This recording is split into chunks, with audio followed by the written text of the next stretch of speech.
Florida takes on Georgia, 3:30 p.m. Eastern start time. And that's going to be a neutral site game. That's at the TIAA Bank Field in Jacksonville. That's where the Jags play. Now, the Georgia Bulldogs are the 4.5-point favorite. No total posted as of yet. We're 2-0 in our last two extra daily picks on patreon.com/Brock Page. And access to the extra daily pick costs just $2.99. We also won 2 out of our last 3 board member tier package plays on that site as well. We currently have over 625 members signed up and active on that page. And if you want to join those folks and get in on the action, link for that site is in the description section below. And once again, that's patreon.com/Brock Page. Now, when it comes to this Florida-Georgia contest here, the Gators are plus $1.65 for an outright win. Now, the Gators did fail to cover the point spread in 2 out of their last 3. And one of those failures was an outright loss to Texas A&M. And now the Gators failed to cover the number against South Carolina during that span as well. Defensively, they're giving up over 300 yards a game through the air. They're also allowing 133 yards a game on the ground. And prior to their victory over Missouri this past Saturday, the Gators were allowing over 33 points a game. They've been victorious in just 3 out of their last 9 head-to-head meetings with Georgia as well. So if you're into historical trends, this one has been pretty much one-sided pretty much over the past decade. Now, the Gators are taking on a Georgia program who's coming off a 14-3 victory over the Kentucky Wildcats this past week. They held the Wildcats scoreless through 3 quarters in that one. Just an absolute dominant defensive effort out of this Georgia ball club. The Bulldogs are also 4 straight up overall for the season, averaging 175 yards a game on the ground. Now, running back Zamir White has carried it 90 times for 402 yards and 6 touchdowns. He's averaging 4.5 yards per tote. And wide receiver Kearis Jackson's also caught it 24 times for 348 and a touchdown. He's averaging 15 yards per reception. Meanwhile, this Bulldog defense has held their opponents to just 10 points per contest in their 4 victories on the season. They've gotten to the quarterback 17 times already, and they average almost 4 sacks a game. They've also forced 9 turnovers, including 6 interceptions from the secondary.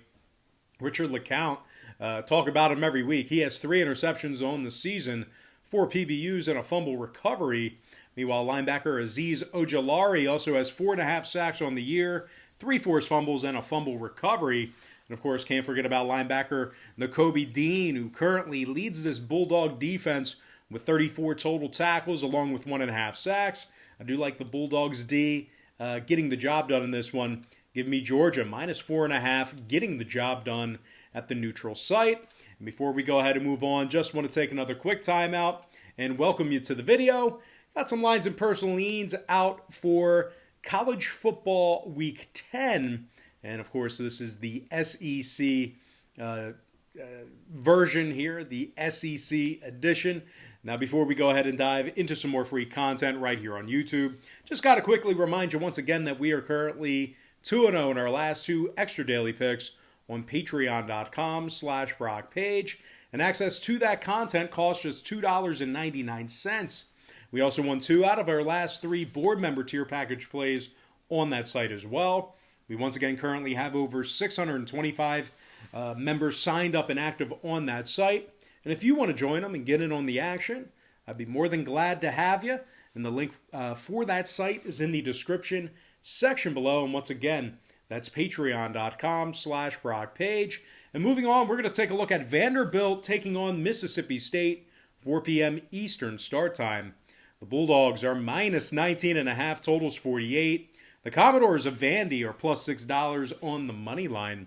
Now, Vandy's currently 0-4 on the season, yet to get their first victory. They're also 0-3 against the spread in their last 3 straight. The Commodores are giving up 45 points a game in their last 3, and they've lost their last 8 conference games as well, really struggling in the SEC as of late. They're also throwing for just 188 yards a game, and they've thrown 6 interceptions through just 4 contests. Meanwhile, rushing-wise, they've scored just 1 touchdown all year on the ground. So really just a struggling program right now. Vandy's averaging just 11 points a game on the offensive side. Now they are taking on a Mississippi State team who stunned LSU in the season opener 44-34.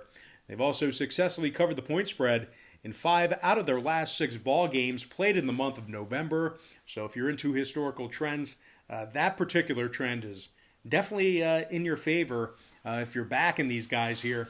Now wide out, Osiris Mitchell has 22 catches for 304 yards and a couple of scores.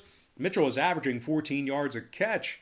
Meanwhile, defensively, this Bulldog defense is led by linebacker Errol Thompson, who has 50 total tackles on the year and a sack. Now, total-wise, Mississippi State is 2-0 to the under at home this season, 4-1 to the under for the entire year. Meanwhile, Vandy, once again, is averaging just 11 points a game on the offensive side of the ball. Probably not going to be able to score enough to help propel this one over the number. So with all that in mind, give me the Bulldogs of Mississippi State minus 19.5 and the under 48 in that contest. All right, next matchup, it is going to be Texas A&M squaring off against South Carolina, 7 p.m. Eastern start time. The Aggies are laying 7 on the road, totals 55 and a hook. And if you like the Gamecocks in an upset at home, South Carolina's plus 245 for an outright win. Now the Gamecocks are just 2-3 straight up on the season. 215 yards a game they're gaining through the air. Quarterback Colin Hill's thrown just 5 touchdown passes, and he's been sacked 16 times. They are taking on an Aggie program who's coming fresh off a very nice 42-31 victory over Arkansas. They were very fluent offensively. They actually scored 42 points through 3 quarters before shutting it down. So just a really powerful, explosive offensive output there. Now, A&M also shut out Mississippi State in the first half en route to their 14-point victory the game before that. The Aggies are currently on a 3-game winning streak, and they've won their last 6 straight meetings with South Carolina. The Aggies also have successfully covered the point spread in 2 out of their last 3. Now, A&M's averaged 34 points a game in their last 4 contests, while quarterback Kellen Mond has thrown 12 touchdowns and just 2 interceptions, so a very good ratio there with regard to TDs to INTs. Now, the Aggies have also gotten the job done on the ground, 174 yards a game they're gaining on the ground.